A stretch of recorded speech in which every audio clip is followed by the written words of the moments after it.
Welcome to Rainbow Soul Vodcast, where our Soulstrology comes forward to help you manage your everyday life, with forecasts and deep dives on natal charts and queer perspectives on the planets, transits, and more.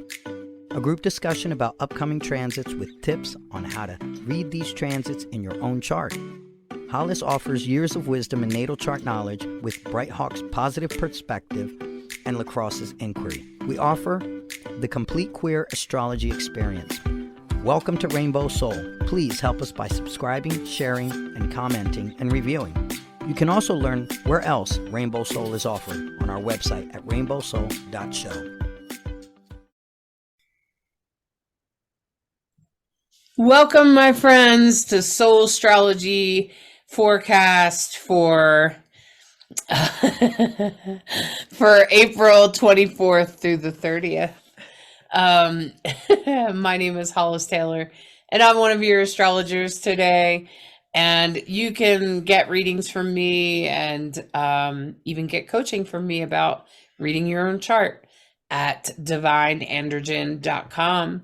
And you can find the link if you want to know how to spell that in the description. Well, hi there. I'm Bright Hawk. I'm the author of the wonderful, beautiful storybook, The Dancing Hippo, beautifully illustrated by Amanda Moore. And you can find it at my website, brighthawkproductions.com. I'm a musician, storyteller, and delighted to be here. And go ahead and introduce yourself. I'm Lacrosse Ortiz, professional student. I want to consider myself that, constantly learning. You can find me on Facebook, Instagram, TikTok. I just finished my third book in the series today, The Cups. Whoa. So yeah, I'm pretty excited at that. So I have The Fool's Journey, wandering through the wands and cruising through the cups. So nice. So it is a color journal, and it's just something simple, easy. You can color, kind of focus on the words, and see what the card brings you. So I think it would be a good way if you're looking to learn how to master tarot. The Rider-Waite, which is what they're based on, is the basic of tarot, and a lot of tarot decks are based on Rider-Waite. So it's a good way to get yourself started, or if you wanted to master Rider-Waite, or if you just like coloring, I suppose. All right. Well, my friends, I'm going to invite you to close your eyes if you can. Sit back in your seat. Take a few deep breaths. Remember to breathe in and then just blow out until you have nothing left to blow out.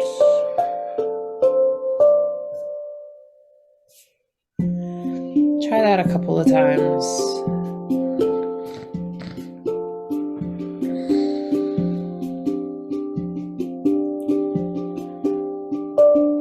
And as you take in deep breaths, blow out.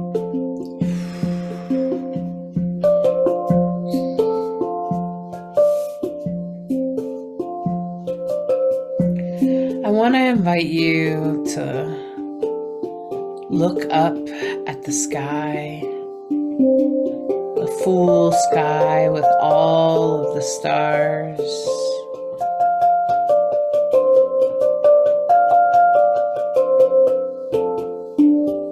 The fullness with all of the planets.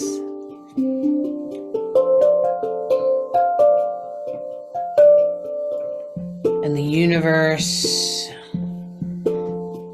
that is out there. And our very, very small piece in it.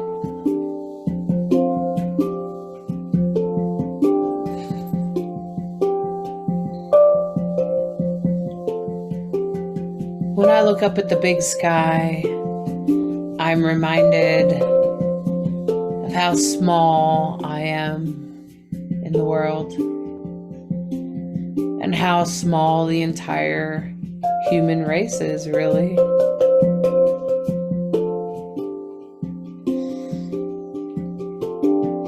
while we're a huge impact here on planet Earth,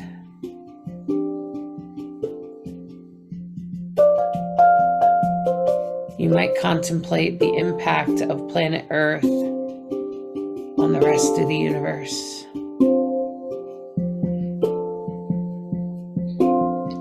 Knowing how far Pluto is, how there are other universes like ours.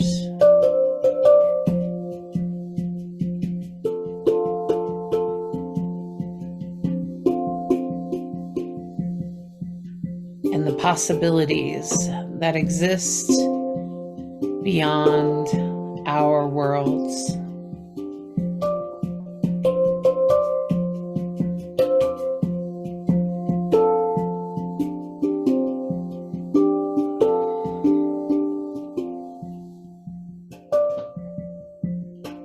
And as you imagine the possibilities beyond our universe, you can also imagine the possibilities within our universe.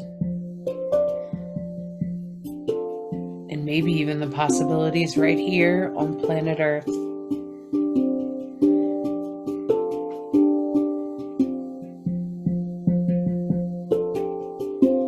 Possibilities for a harmonious, clean planet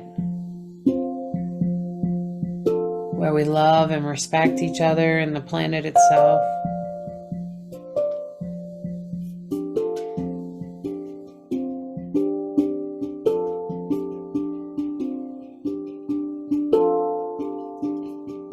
And the possibilities for a better world that lay in front of us now. As we come back to ourselves fully, here and now, grounded with your feet down on planet Earth, your bottom in your chair, and fully under the night sky, here in your chair, in the here and now.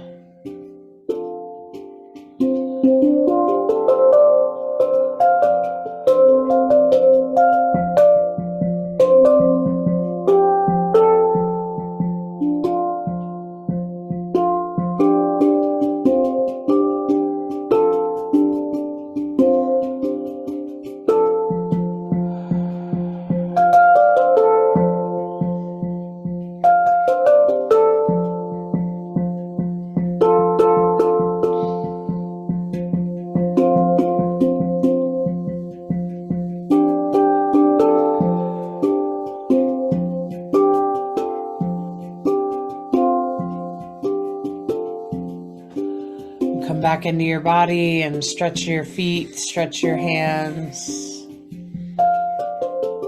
Come present in your body here and now.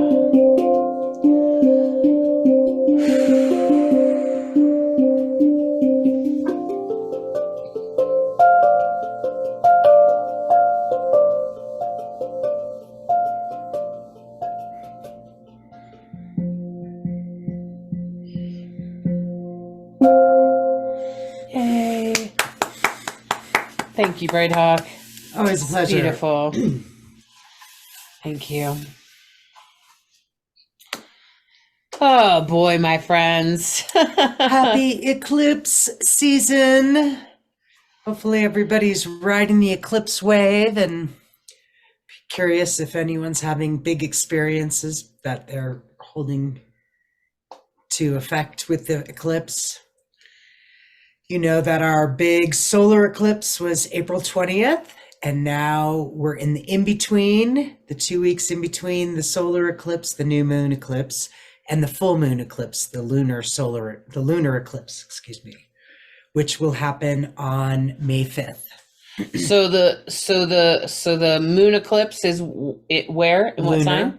It's in Scorpio. The sun will be in Taurus, and obviously for a full moon, the sun is on one side, 180 degrees is other side of the wheel. So the sun will be in Taurus and the moon will be in Scorpio. So you guys want to look and see what house it's in, first of all. Where is Scorpio and Taurus for you? What, for me, that's my rising and my descendant, which usually has to do with like relationships and who I attract. And then the rising sign, is where I'm going and where I'm headed, right? But they're flipped. So like, well, for me, my north node is in Scorpio, but right now the south node is on my north node, and vice versa, right? Well, they're at least in the same sign. They're not on it. I think they were on it the last year when we had an eclipse. Yeah, so the degrees, it'll be at about 15 degrees Scorpio. So on either side, if between 10 degrees and 20 degrees, depending on what you have between 10 and 20 degrees, those will get lit up. If you're a Scorpio, that'll get lit up. If you're a fixed sign, Taurus, Leo, or Aquarius, in addition to Scorpio, you'll definitely feel it significantly. Yeah, you're going to feel this week for sure. Yeah. So Yeah. I know I'm going to feel more from the first one, which was at 29 degrees Aries, because 29 degrees Aries is the last degree of Aries, and my sun is 29 degrees Sagittarius. That angle is the angle of a grand trine, the same element, fire. So Sagittarius, Aries, Leo, we're the fire signs, right? And anybody between 29 degrees or 25 degrees and 5 degrees, that'll light you up. Of Aries. Yeah. Okay. And when did that one was on what day? Because of trines and squares and things, anything at those degrees as well, right? Okay. So we look at the sign, okay, then the sign has an element, right? So we look at the element that is associated. If you're a water sign, if you're, this is part of how we figure out which things get affected. So yeah, we're having that second new moon in Aries at the end of the month is, exceptional. And now we're headed towards that full moon lunar eclipse. And this is a time of, eclipses are about seeing things that you might not have seen. They can be about beginnings or endings or transitions or transformations. Think about the in-between, right? The lunar eclipses and solar eclipses, period. They have that revelation, right? You might see something you never saw before, and then it's like, whoa, or learn something you didn't know before, or, that kind of thing. So that's kind of the big color for the week. I just want to say we're in between eclipses, and that's the big energies, is the energies between that 29 degrees Aries, and now we're going to have 15 degrees Scorpio. Yeah. I'm trying to locate I know I have it on my phone. I'm trying to locate my chart. Uh-huh. I know I got some 29 degrees stuff going on and all that. Yep. Yeah, and then you also want to pay attention to what houses they're in, Sure. What houses is Aries Thank you. in. That's what I meant What to say house next. is Libra in, and they're going to be, directly away from each other. So, So you want to know what house they were in now, or what house they were in at the time of? At the time of birth, because that's birth, probably okay. where it's going to affect you. Okay, yeah, because that's first and seventh.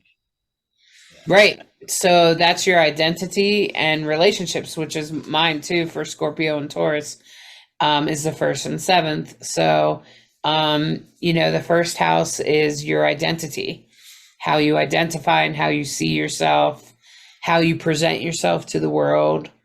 And the 7th house is like your relationships, who's attracted to you. And, of course, that's your rising sign, too, right? Because you're Libra rising, I think. I'm Virgo. Virgo rising. So, but that's all in the first house, like the rising, the moon, and the sun. Right. Yeah. Okay. Yeah, and so with Libra there, it's gonna, with other things in Libra, the sun and and all of that, it's definitely, you're gonna feel it, you're gonna notice it. And if it's at 29 degrees, you'll feel it even more. So, or what, 20, what, like 25 to 5 degrees. Right. So that's like within a decent orb of the 29 degrees. Yeah. So, and if you're more have, everybody has Scorpio and Taurus in their chart somewhere. And those are the areas of your life that might be related to this time. So, that could be, the second and the eighth house, Mhm. right? So the eighth house is a little bit more like shadow, and it can also be the occult, things that are hidden from you. It's also the taboo. So like sex, death, taxes. Okay. And the second house is more about values and money. The eighth house has a lot to do with other people's money, while the second house has a lot to do with your money and how you earn money. So, so those are the kinds of things you're going to want to pay attention to.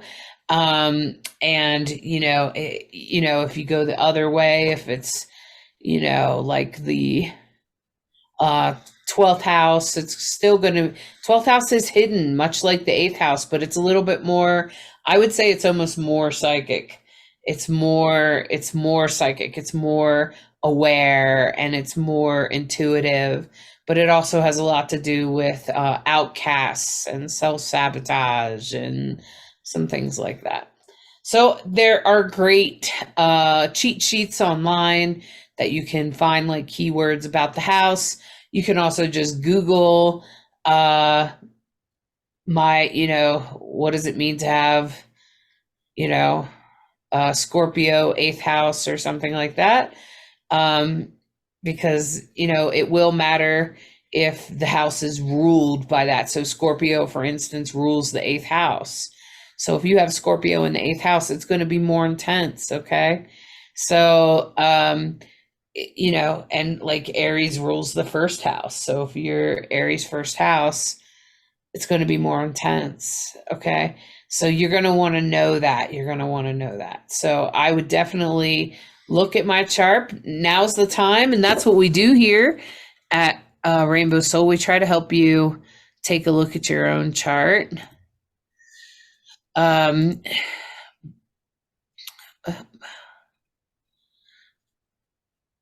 Okay. So this forecast will be the 24th through the 30th. And so I opened up with the 24th. I have the chart here from the 24th. And, there's actually a lot of blue lines there you can see. I included all the asteroids in this one. This is pretty much most of the asteroids I read. And, you can see that Pluto's got some red lines going to it. It's squaring the south node. So you're probably having to let go of the way you used to do things. You can't do it that way anymore. And you might be trying to find a new way to do things, maybe something out of the box. You're maybe having to think about technology or something like that. And at the same time, Pallas Athena is, no, sorry, that's Vesta. Vesta and the sun are all conjunct along with the North Node up there in Taurus. There's a lot going on in Taurus right now. So if you're a Taurus and you're going, what is going on? Yeah, well, that's what's going on. There's a lot in Taurus right now. And so Vesta is there in the center of the North Node and the sun, all there, which is all about the direction you're headed, where you're going. All three of those things rule that. The sun tends to shine the way. Vesta tends to be a spiritual call, and the North Node tends to be more like destiny-like. And so it's calling you forward. Something is calling you forward. I'm going to say you might be resisting it. You might be resisting it for whatever reason. And it could have something to do about where you came from with that South Node in Scorpio. So you might just want to take a look at that, especially if you're having some particularly stubborn feelings this week. But there's a lot of trines, lots of positive influences happening. Saturn's trying to speak to you. Saturn's trying to show you the way. Saturn's trying to point out a way to get through this.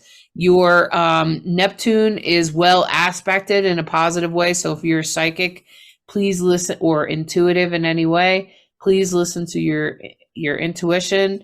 Neptune is trined and sextiling and things like that. So your intuition is going to lead the way this week. Well, that's interesting because they say when the moon is void that it's less impactful, it's less powerful. So we have a lot of void moon energy this week. So on Monday, the moon is void early in Gemini, and then it moves into Cancer. And of course, when the moon comes home, it comes home to Cancer. It rules Cancer. Feel out. Remember how you feel when you come home. You know, you kick off your shoes, you get whatever you want, you relax. You're like, So you have the moon coming home to Cancer, and so when we talk about the moon in Cancer, we're talking about imagination, and the moon can be in Cancer can be very sympathetic and protective and, looking after the home front, tenacious, loyal, those kind of things. The shadow side of a Cancer moon can be possessive, for sure, can be moody, can be critical, could be a nag or self-pitying, those are the shadow sides. Every sign has a positive and a negative. We always try to cover both. But really, the thing to remember is when the moon is in Cancer, it has come home. And so the time to imagine and the time to, what would really fill my cup? What do I really feel like? That's a great question and a great opportunity to muse on. I want this. I like this. I don't want this anymore. I'm done with that. Right? So we have really some very positive aspects at the beginning of the week because the moon is sextiling the North Node and it's sextiling Jupiter, which means, everything gets bigger when that happens.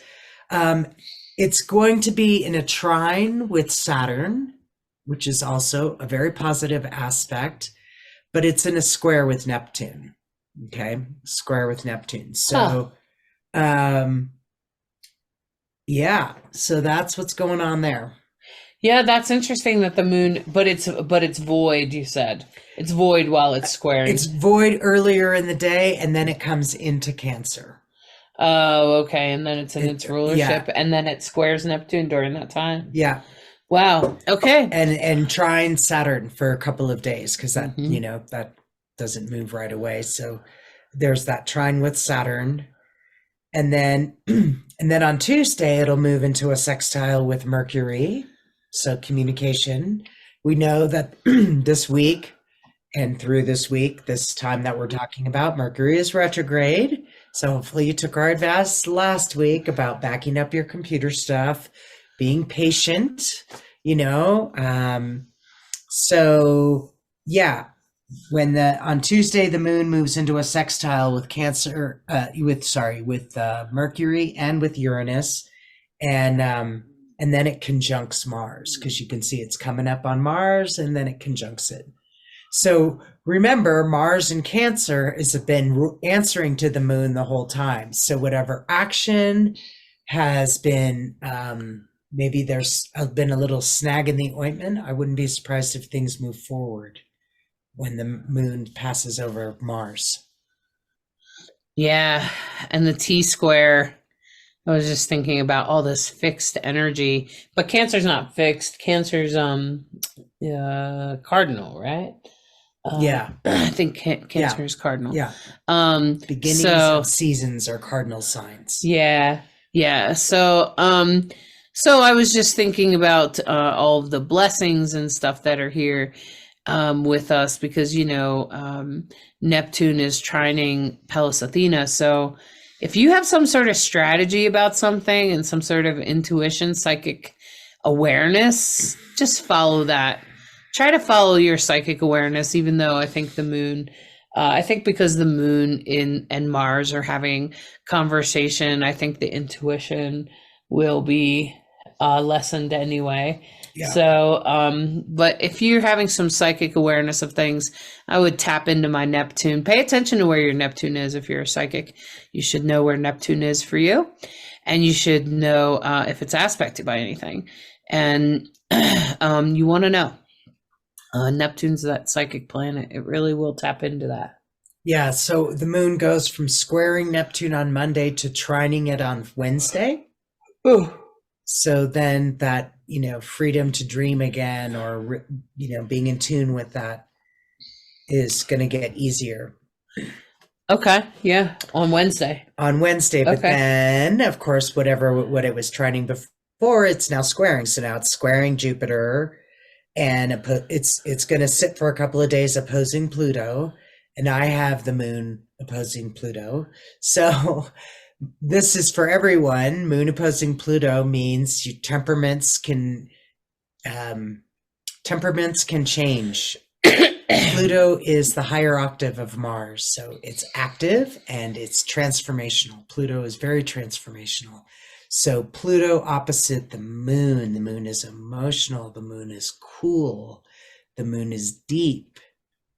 Those two things, you got a lot of energy in the emotions department things can change quickly. Oops. I think they call that moodiness.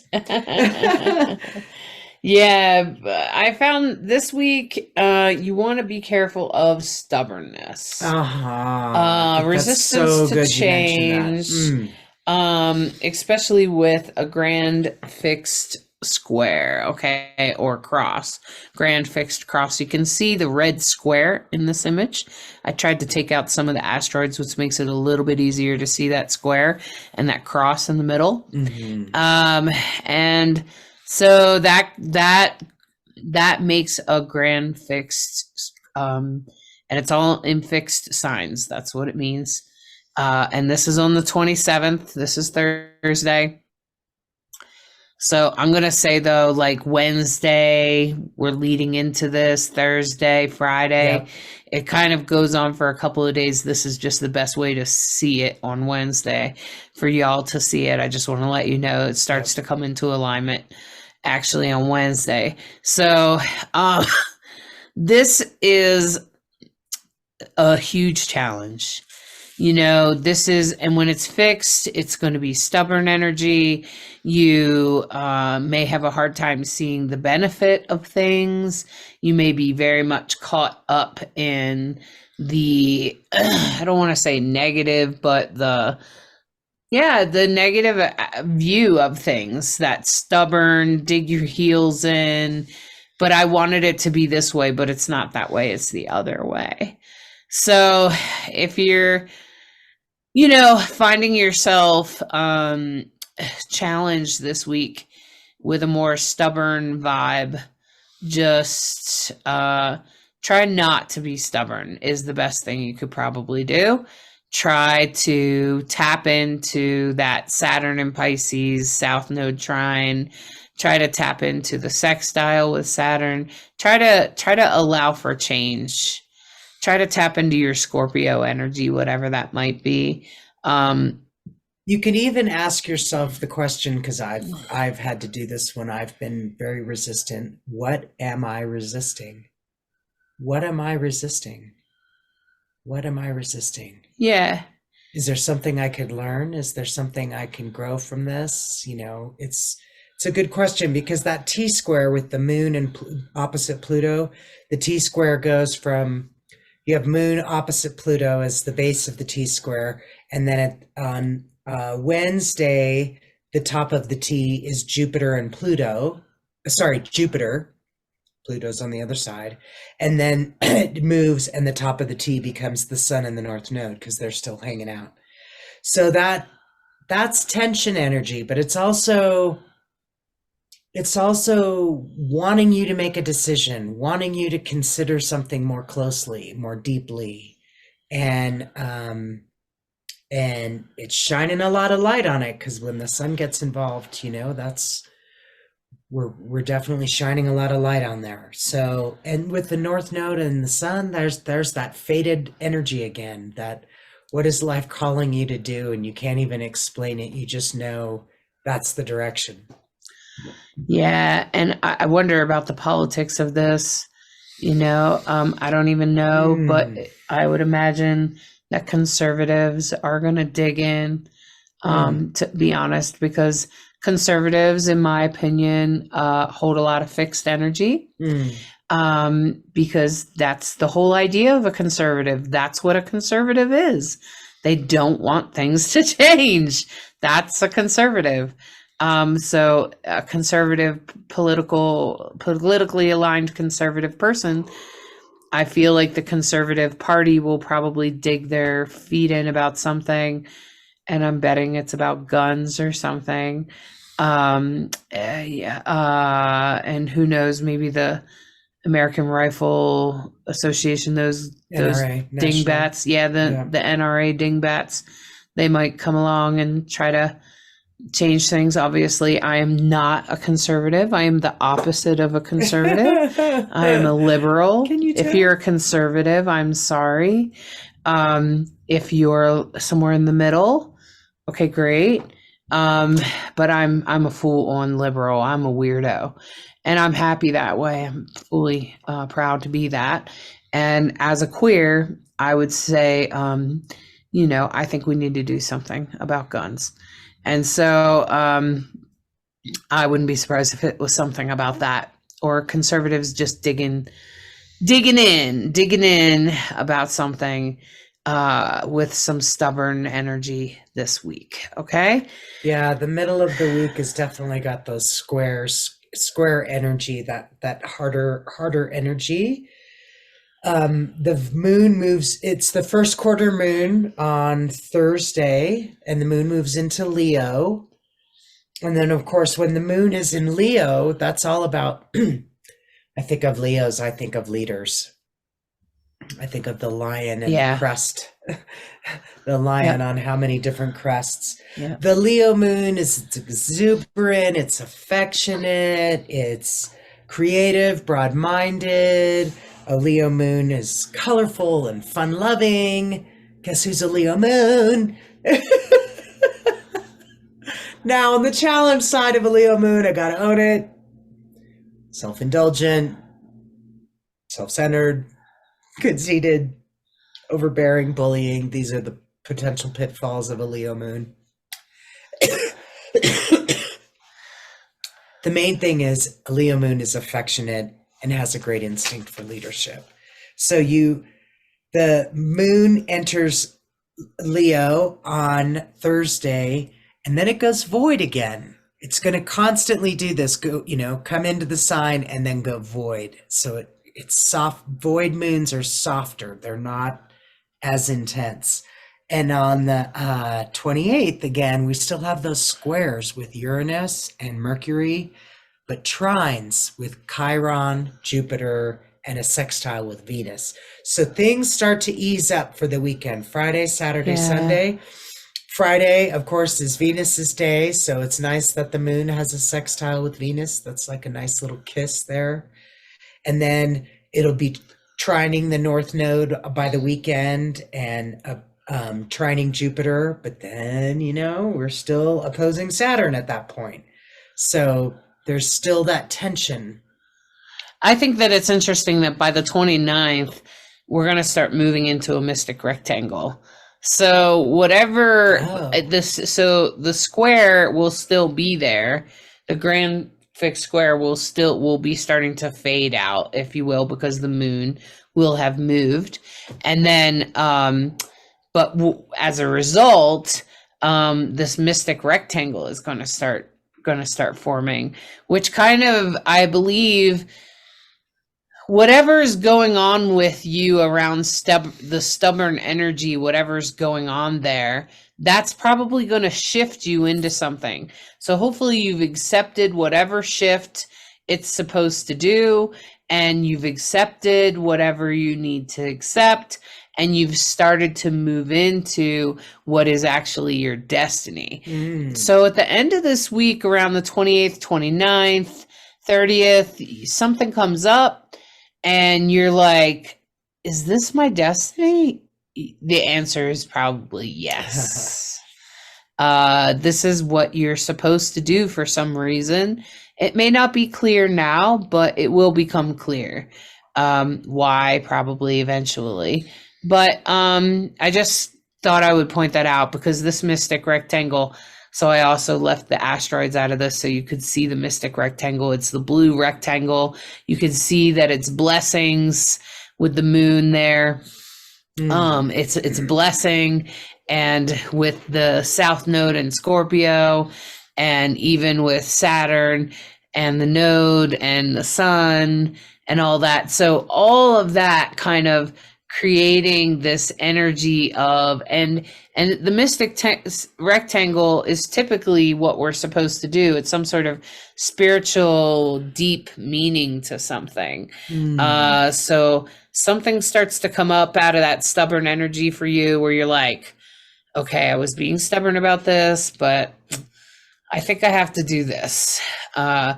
You find yourself in that energy, know that, yep, you're right. There's that mystic rectangle pulling you forward out of the Grand Cross. So even if we find that the conservatives are digging their heels in, maybe something will come out of that. Even if it's like a protest or something like that, you know? Especially since you have on Sunday, you know, the moon trines Mercury, great communication, trines Uranus, that's revolution. That's, you know, doing it differently, being weird. And it's a trine, so it could be a really big weird moment, wonderful weird moment. And and it's also sextiling Mars. So you have really blessed up energy on Sunday for taking good action, having a good conversation, making good plans. Yeah. So, you know, pay attention to what that tension, the resistant energy during the week is, because it's probably going to lead you into some sort of destiny anyway. So just follow the energy.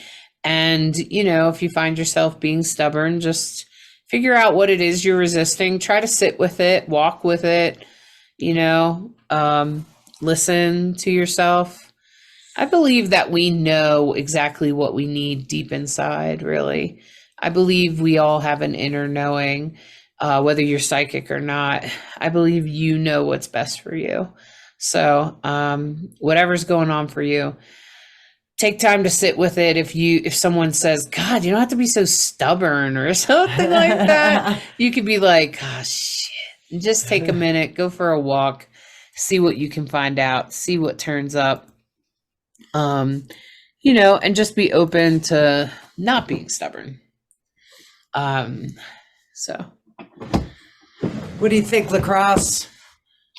Well, what I'm getting from this, like, we're in the beavers, the season of the beaver, and just beavers are known for working. In other words, you know, you're talking about the negative. In other words, if you're doing stuff, be careful that it's not unproductive. You could be working and think you're going, but you're so, once again, stubborn that you don't really see that what you're doing is not being very productive. So I guess it's just doing the work, you know, working within yourself and make sure that something, and it's not just good for you, but it's good for the collective about getting, you know, getting more work out there for everybody. So that's kind of what I'm getting from it. So just be careful you're not doing unproductive work.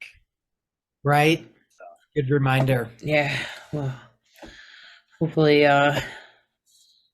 most of us will figure out what it exactly we need to be doing. That by the end of the week, the mystic rectangle will make it so clear, whatever it is you need to be doing. So pay attention to that, my friends. So, and I appreciate the beaver idea because it just makes you think about busy beavers. I feel like a busy beaver right now. Okay. All right. So here's the reading. This is your card reading, you guys. And this here is the Five of Swords.